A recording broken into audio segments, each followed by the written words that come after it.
Welcome back everyone. एक बार फिर से आप लोगों का स्वागत है। हम लोगों ने ट्रिग्नोमेट्री शुरू कर दिया था पिछले लेक्चर में और ये उसका दूसरा लेक्चर है। आज हम लोग ट्रिग्नोमेट्रिक इक्वेशंस पढ़ने वाले हैं। पिछले लेक्चर में हम लोगों ने ट्रिग्नोमेट्री के ढेर सारे फार्मूले देखे थे और आप लोगों को बताया था कि फार्मूले कौन कौन से इम्पॉर्टेंट है, कौन से फार्मूले डिराइव किए जा सकते हैं। तो आई होप कि आप लोगों ने फार्मूले याद कर लिए होंगे, लेकिन पूरा बढ़िया से याद तभी होगा जब आप लोग प्रैक्टिस करें, उसको खूब प्रैक्टिस करें तो उससे दिमाग में अच्छा बैठता है। ट्रिग्नोमेट्रिक इक्वेशंस क्या मतलब है? ट्रिग्नोमेट्रिक इक्वेशन से मतलब ये है कि सपोज़ कीजिए आपको दिया हुआ है एक equation sin x is equals to 1/√2। हम पूछें आपसे कि x क्या होगा, x की डिग्री क्या होगी, तो आप फट से बता दोगे 45 डिग्री, है ना? यही होगा, साइन 45 1/√2 होता है। इसी चीज़ को हम लोग आज थोड़ा डिटेल में पढ़ेंगे कि क्या इतना ही हो सकता है वैल्यू या और भी हो सकता है। तो इसके लिए देखिए साइन एक्स का पहले एक ग्राफ बना देते हैं।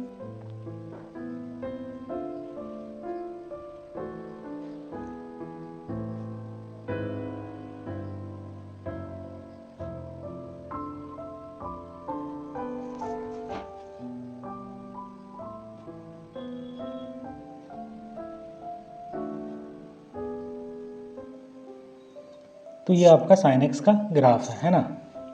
साइन 0 0 होता है, साइन π/2 पे 1 होगा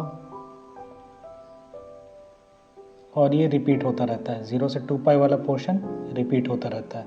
तो यही इसका पीरियड है। अब हम लोगों ने पूछा साइन एक्स 1/√2 किस पे होगा, तो सपोज़ कीजिए 1/√2 की वैल्यू ये है, तो आपने बोल दिया कि ये π/4 पे 1/√2 देगा। ठीक है, सही बात है, π/4 पे 1/√2 देगा।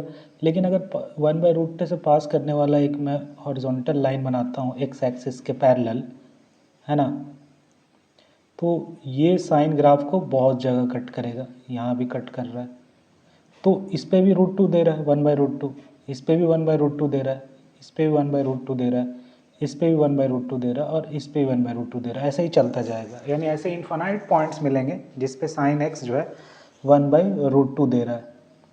सही बात है। तो ये जो सॉल्यूशन आपने बताया है ये क्या है? अभी अधूरा है। ये क्या है? अधूरा सॉल्यूशन है। तो इसका पूरा सॉल्यूशन क्या होगा? पूरा सॉल्यूशन बनाने के लिए हम लोग दो चीज़ बोलते हैं। एक होता है प्रिंसिपल सॉल्यूशन, ठीक है, प्रिंसिपल सॉल्यूशन। ये जब आप x 0 से 2π के बीच में बताओ इस इंटरवल में, तो प्रिंसिपल सॉल्यूशन होता है। जैसे साइन x 1/√2 किस पे होगा? एक 45 पे होगा और एक π-45 पे होगा, यहाँ पे भी होगा, ये वाले वैल्यू पे, यानी 135 डिग्री, यानी 3π/4 यहाँ पे होगा। फिर अब 2π इंटरवल में, 0 से 2π के इंटरवल में, इस बीच में जितने सॉल्यूशन होंगे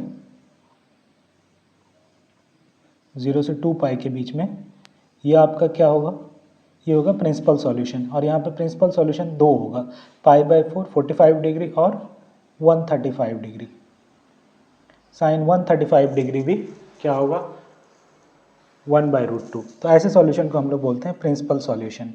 और एक होता है फिर दूसरा जनरल सॉल्यूशन, नाम ही बता रहा है।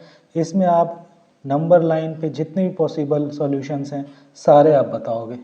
इसमें आप बताओगे सारे सॉल्यूशन, ऑल सॉल्यूशंस, ठीक है ना? तो ये वाला भी बताओगे, ये भी बताओगे, ये भी बताओगे, ये भी बताओगे, और ऐसे चलता जाएगा। फिर ये भी बताओगे, ये भी बताओगे, सारे बताओगे। तो ऐसे सॉल्यूशन बताने के लिए आपको एक फॉर्मूला बताना होगा, क्योंकि सारे वैल्यू लिख तो नहीं सकते, इनफाइनाइट हो जाएगा। तो वो अपने को बताना है, ठीक है। तो कुछ कुछ आसान वाले पहले डील करते हैं, फिर अपन एक जनरल फार्मूला भी लिखेंगे। तो सपोज़ कीजिए कि दिया हुआ है sine x is equals to 0, तो इसका प्रिंसिपल सॉल्यूशन क्या हो जाएगा? साइन एक्स 0 0 पे होता है, पाई पे होता है और 2π पे होता है। तो 0 से 2π के बीच में तीन सॉल्यूशन मिल गया, 0, पाई और 2π। 0, पाई और 2π, तो ये तीन क्या हो गया उसका प्रिंसिपल सॉल्यूशन। और साइन एक्स इक्वल टू 0 का जनरल सोल्यूशन क्या होगा? जनरल सॉल्यूशन आप निकाल सकते हो जहाँ जहाँ 0 पाई 2 पाई 3 पाई 4 पाई और minus pi minus 2 pi minus 3 pi यानी n pi multiple of pi में वो 0 हो रहा है, where n belongs to integer यानी z 0 से शुरू कीजिए और 0 1 2 3 यानी 0 पाई 2 पाई मिलता जाएगा और नेगेटिव -1 -2 उसी तरह minus pi minus 2 pi minus 3 pi यानी पाई के इंटीग्रल मल्टीपल पे साइन एक्स क्या होता है? 0 होता है। तो इससे अपने को जनरल सॉल्यूशन मिल गया। साइन एक्स इक्वल्स टू 0 का जनरल सॉल्यूशन n पाई हो गया और प्रिंसिपल सॉल्यूशन 0 पाई और 2 पाई हो गया। ये तो आपको आसानी से समझ में आ रहा होगा, ग्राफ से भी आपको दिख रहा है। उसी तरह अगर cos x इक्वल्स टू 0 बोल दिया जाए तो इसका क्या आएगा सॉल्यूशन?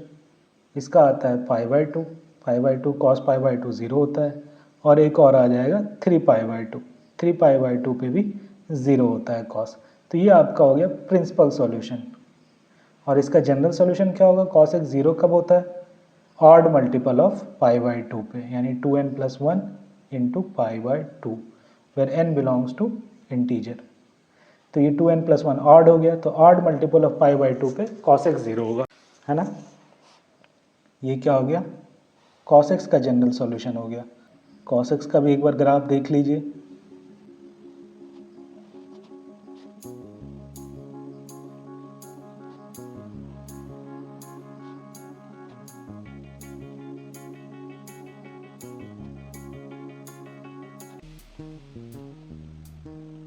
तो ये आपका cos x का ग्राफ है। 0 पे 1 होता है इसकी वैल्यू और पाई पे -1, फिर 2 पाई पे 1, ठीक है। और पाई बाई टू पे 0 होगा, 3 पाई बाई टू पे 0 होगा, फिर 5 पाई बाई टू पे 0 होगा, उसी तरह माइनस पाई बाई टू पे 0, माइनस 3 पाई बाई टू पे 0। तो ये आपका y is equal to cos x का ग्राफ है। तो इसका आप cos x इक्वल टू 0 का जनरल सॉल्यूशन समझ गए कि पाई बाई टू के ऑड मल्टीपल पे वो सब जगह 0 बेचा जाएगा।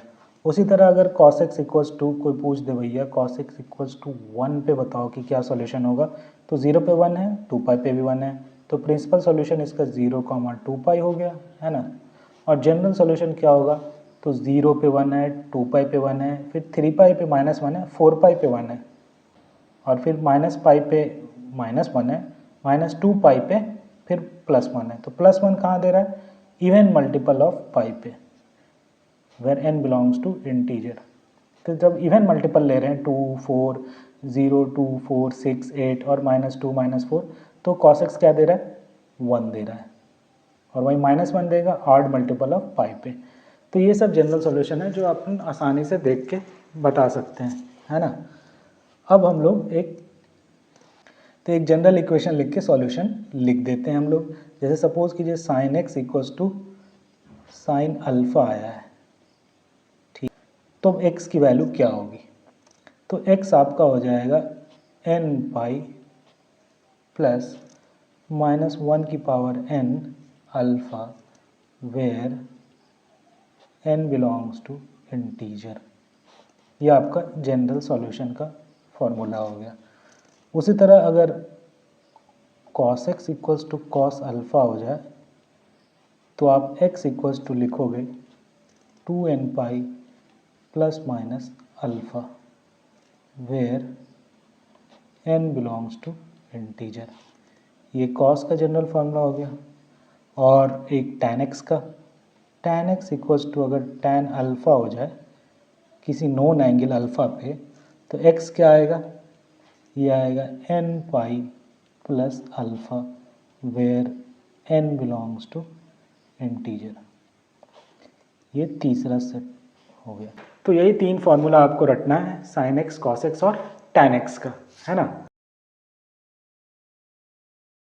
उसको साइन में कन्वर्ट कर लेंगे, सेक में है तो कॉस में कन्वर्ट कर लेंगे, कॉट में है तो टैन में कन्वर्ट कर लेंगे, ठीक है। समझ में आ गया?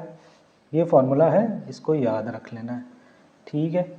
अब एग्ज़ाम्पल देखिए, एक यहाँ पे एक एग्ज़ाम्पल छोटा सा बता देता हूँ इतनी सी जगह पे, ताकि आपको फील आ जाए कि हो क्या रहा है। हम लोगों ने पिछली बार ही देखा था कि साइन एक्स इक्वल्स टू 1/√2 पे हम वैल्यू निकालना चाह रहे थे। 1/√2 को हम लोग लिख सकते हैं साइन ऑफ पाई बाई 4। तो अब x जो जनरल सॉल्यूशन आएगा वो आएगा n पाई प्लस -1 की पावर n पाई बाई 4, है ना। n पाई प्लस -1 की पावर n अल्फ़ा, अल्फ़ा यानी पाई बाई 4। अब इससे वैल्यू n पुट करते जाइए। n आप 0 पुट करोगे तो पहला सॉल्यूशन मिलेगा पाई बाई 4, ठीक है। फिर आप n जब 1 पुट करोगे तो होगा pi minus of pi by 4 यानी 3 पाई बाई 4, ये 135 डिग्री मिल गया।